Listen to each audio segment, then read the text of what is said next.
सुसमाचारको पुस्तक मत्ती 16 अध्याय ईश्वरीय चिन्हको माग।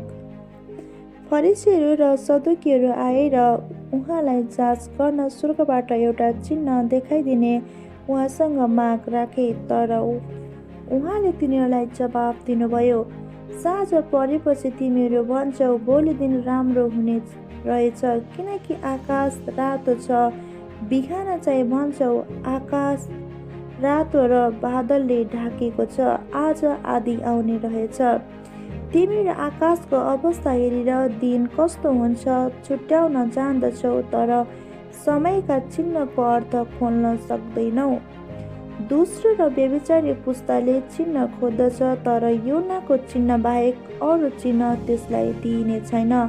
अनि तिनीहरूलाई छोडेर उहाँ जानुभयो। चेलाहरू पारिपट्टि आइपुग्दा तिनीहरूले रोटी ल्याउन बिर्सेछन्। यसुले तिनीहरूलाई भन्नुभयो, ध्यान देऊ, फरिसी र सदुकीहरूको खमीरबाट होसियार रहो। तिनीहरूले आपसमा बहस गर्न लागि हामीहरूले रोटी ल्याएनौँ र उहाँलाई यसो भन्नु भएको होला। यसुले यो थाहा पाएर भन्नुभयो, ए अल्पविश्वासियो, तिमीहरूसित रोटी छैन भने किन आपसमा बहस गर्छौ? के तिमीहरू अझै बुझेनौ? 5,000का निम्ति 5 रोटीको कुरा तिमीहरूलाई अझ याद छैन? तिमीहरूले कति डाला बटुलेका थियौ? अनि 4,000का निम्ति 7 रोटी र कति डाला तिमीहरूले बटुलेका थियौ? मैले तिमीहरूलाई रोटीको विषयमा भनेको होइन भने तिमीहरू किन बुझ्दैनौ? तर फरिसीहरू र सदुकीहरूको खमीरबाट होसियार रहो। तब तिनीहरूले बुझे कि उहाँले रोटीको खमीरबाट होइन, तर फरिसी र सदुकीहरूको शिक्षाबाट होसियार रहनु भन्नुभएको रहेछ। यसो कैसरिया फिलिपको मुलुकमा आउनु भएपछि उहाँले आफ्ना चेलाहरूलाई सोध्नुभयो, मानिसहरूले मानिसको पुत्रलाई को हो भनी भन्छ? तिनीहरूले जवाब दिए, कसैले बप्तिस्मा दिने यूहन्ना, कसैले एलिया र कसैले यिर्मया वा अगमवक्ताहरूमध्ये कुनै एकजना हुन् भनी भन्छन्। उहाँले तिनीहरूलाई सोध्नुभयो, तिमीहरू के भन्छौ, म को हो? सिमोन पत्रुसले जवाब दिए, तपाईँ ख्रिस्ट हुनुहुन्छ, जीवित परमेश्वरको पुत्र। यसुले तिनलाई भन्नुभयो, यूहन्नाको छोरा सिमोन, तिमी धन्य हौ, किनभने मानिसहरूबाट तिमीलाई यो प्रकट भएको होइन, तर स्वर्गमा हुनुहुने मेरा पिताले प्रकट गर्नुभएको हो। म तिमीलाई भन्दछु कि तिमी पत्रुस हौ, म मेरो मण्डली यस चट्टानमाथि स्थापित गर्नेछु र नरकका ढोकाहरू त्यसमाथि विजय हुने छैन। म तिमीहरूलाई स्वर्गको राज्यका साँचाहरू दिनेछु। जे तिमीले पृथ्वीमा बाँध्नेछौ सो स्वर्गमा बाँधिनेछ, र जे तिमीले पृथ्वीमा फुकाउला सो स्वर्गमा फुकाइनेछ। उहाँ ख्रिस्ट हुनुहुन्छ भने कसैलाई नभन्नु भने यसुले चेलाहरूलाई कडा आज्ञा दिनुभयो। उहाँ कसरी यरुसलेममा जानुपर्छ र धर्मगुरु र मुख्य पुजारीहरू र शास्त्रीहरूबाट धेरै कष्ट भोग्नुपर्छ, मारिनुपर्छ र तेस्रो दिनमा जीवित भई उठ्नुपर्छ भनी उहाँले त्यस बेलादेखि आफ्ना चेलाहरूलाई बताउन थाल्नुभयो। पत्रुसले उहाँलाई एकातिर लगेर हप्काउन लागे, परमेश्वरले यसो नगरून् प्रभु, तपाईँमाथि यस्तो कहिले हुने छैन।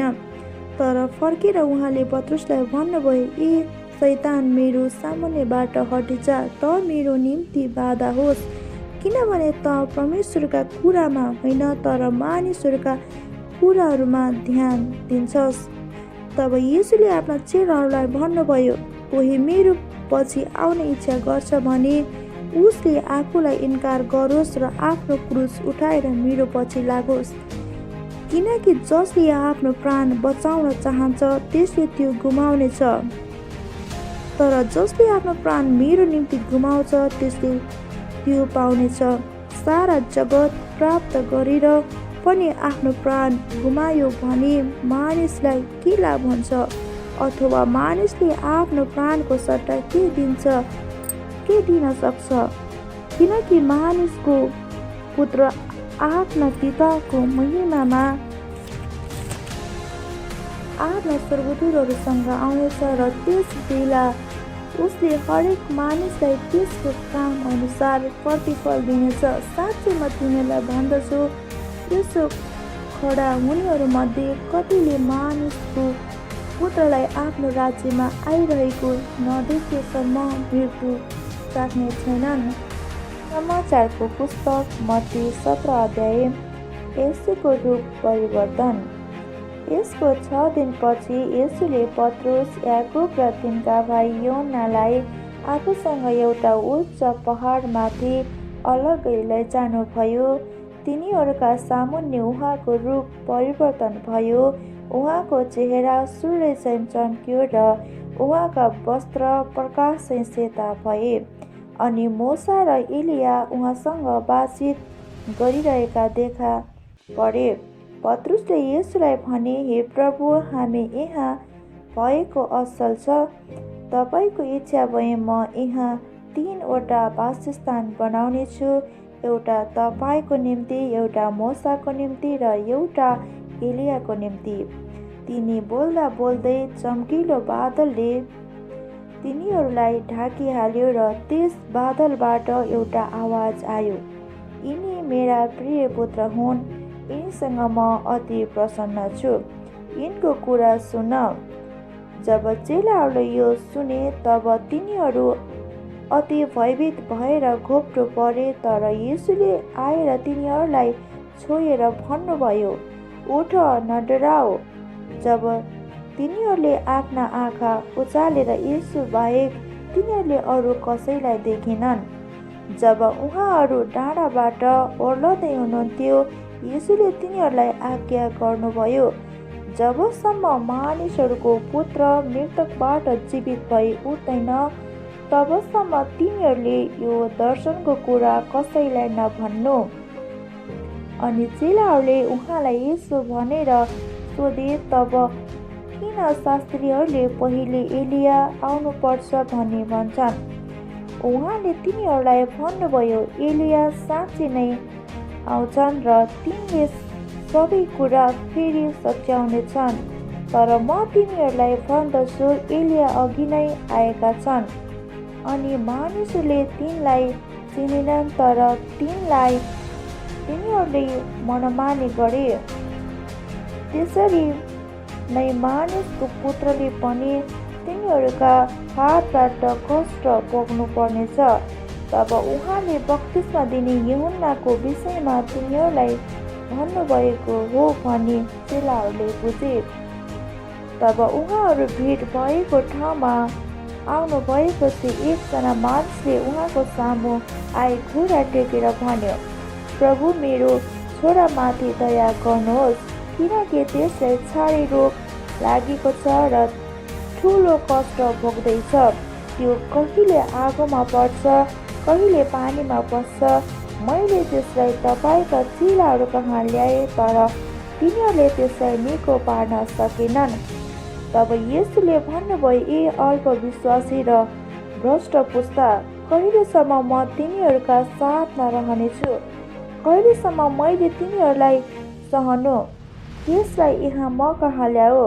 येशूले त्यसलाई हप्कार्नु भयो र भूतात्मा त्यसबाट निस्किगयो। त्यो केटो तुरुन्तै निको भयो।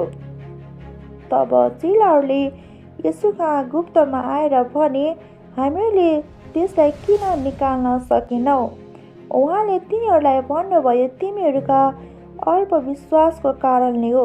साँच्चै म तिमीहरूलाई भन्दछु कि तिमीहरूमा एउटा रायोको दाना जति विश्वास भएदेखि यस डाँडालाई यहाँबाट हटिजा भन्यो भने त्यो हटिजानेछ र तिमीहरूका निम्ति केही असम्भव हुने छैन।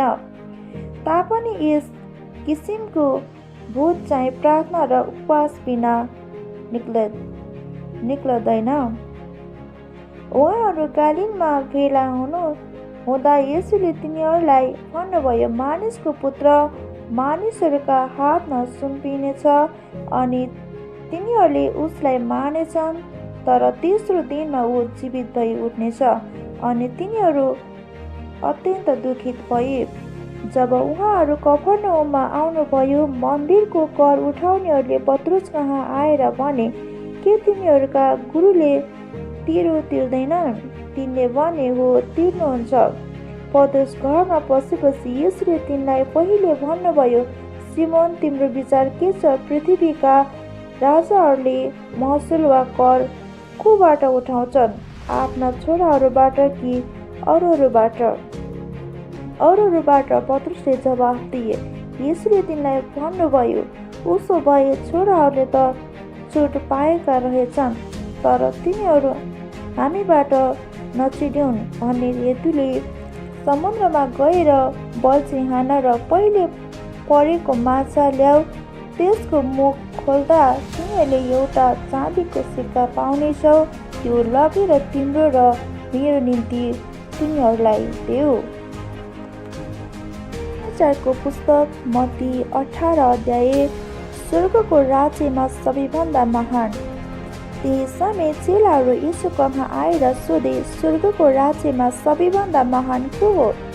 उहाँले एउटा सानो बालकलाई नजिक बोलाएर तिनीहरूका माझमा उभ्याउनुभयो र भन्नुभयो, साँच्चै म तिमीहरूलाई भन्दछु, मन परिवर्तन भएर तिमीहरू साना बालकहरू जस्ता भएनौ भने कहिले स्वर्गको राज्यमा पस्ने छैनौ।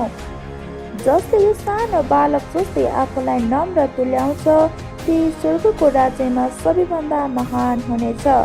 जसले मेरो नाउँमा एउटा यस्तो बालकलाई ग्रहण गर्छ, त्यसले मलाई ग्रहण गर्छ।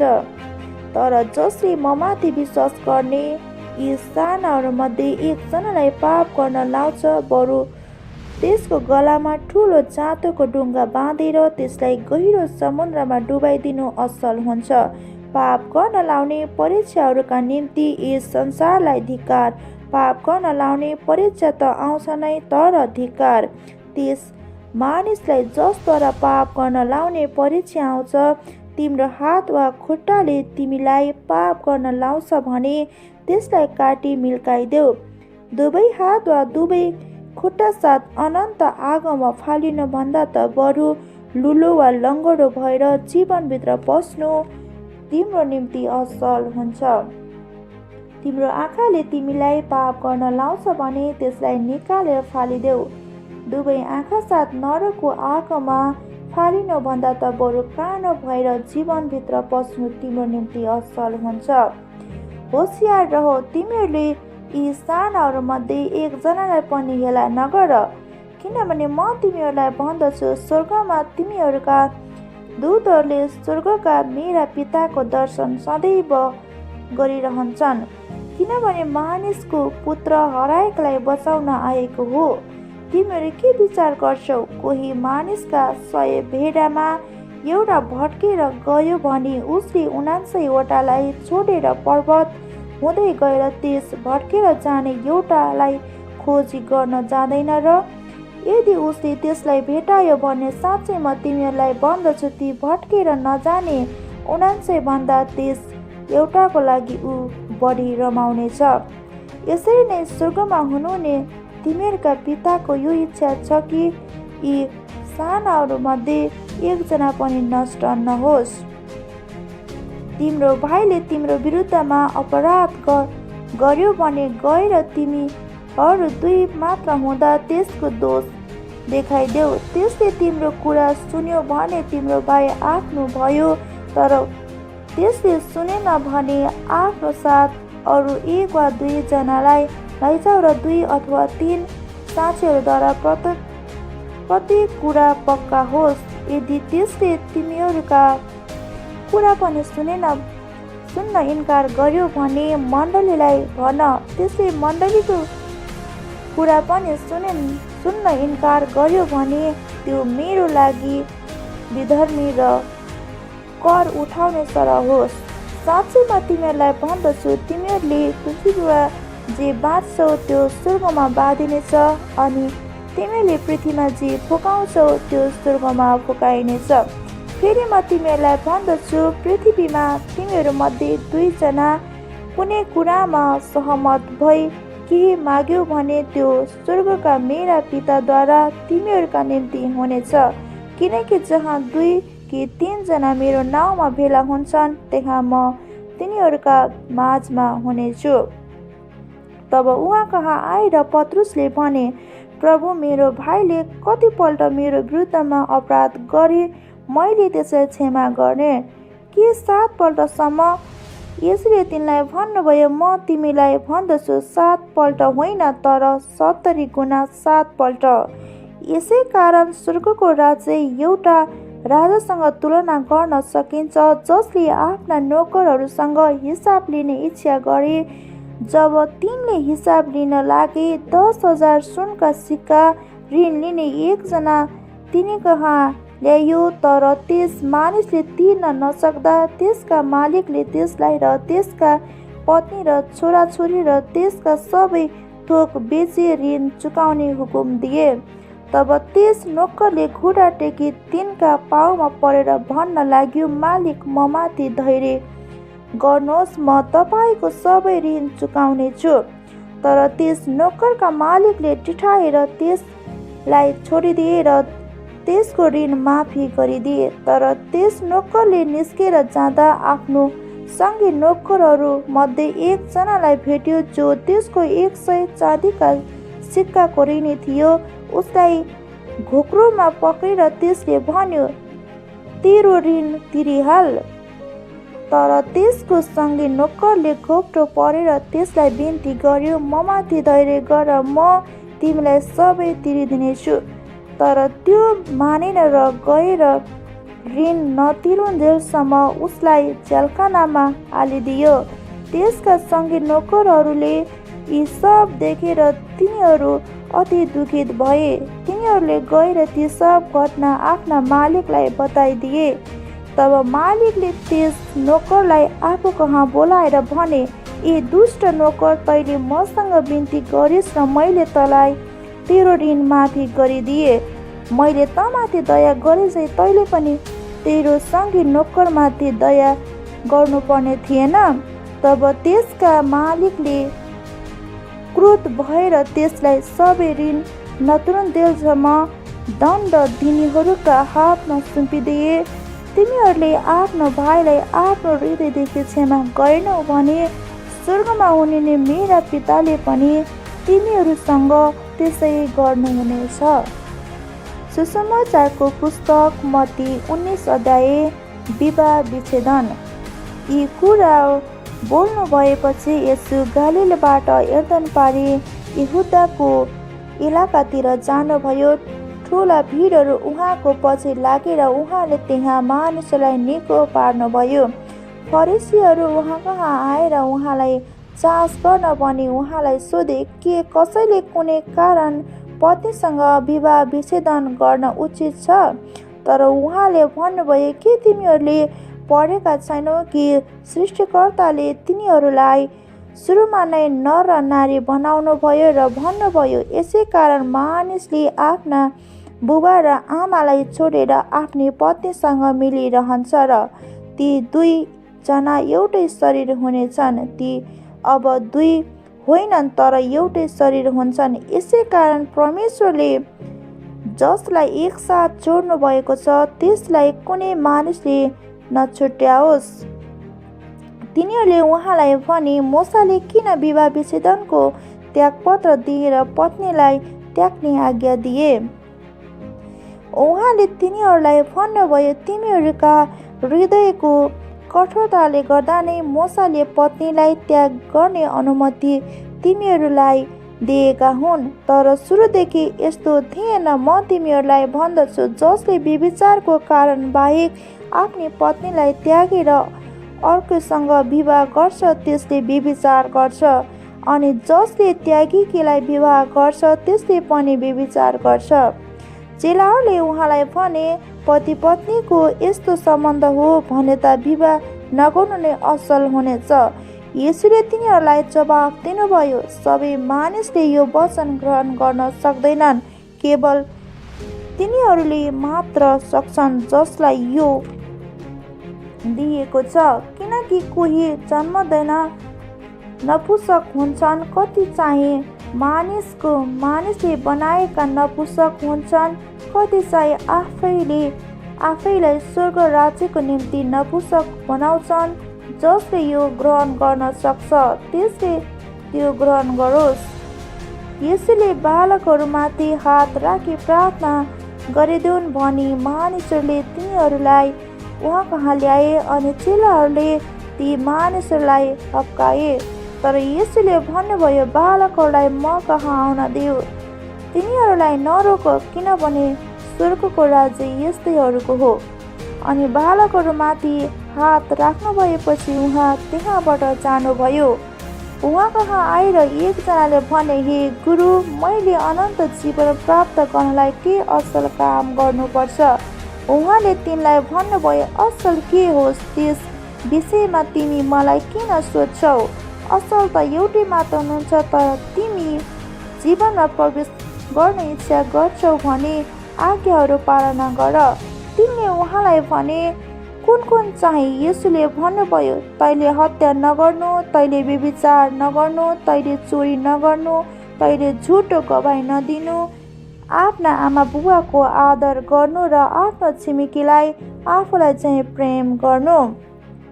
ती जवान मानिसले उहाँलाई भने, यी सब त मैले पालना गरेकै छु, अब ममा के कमी छ?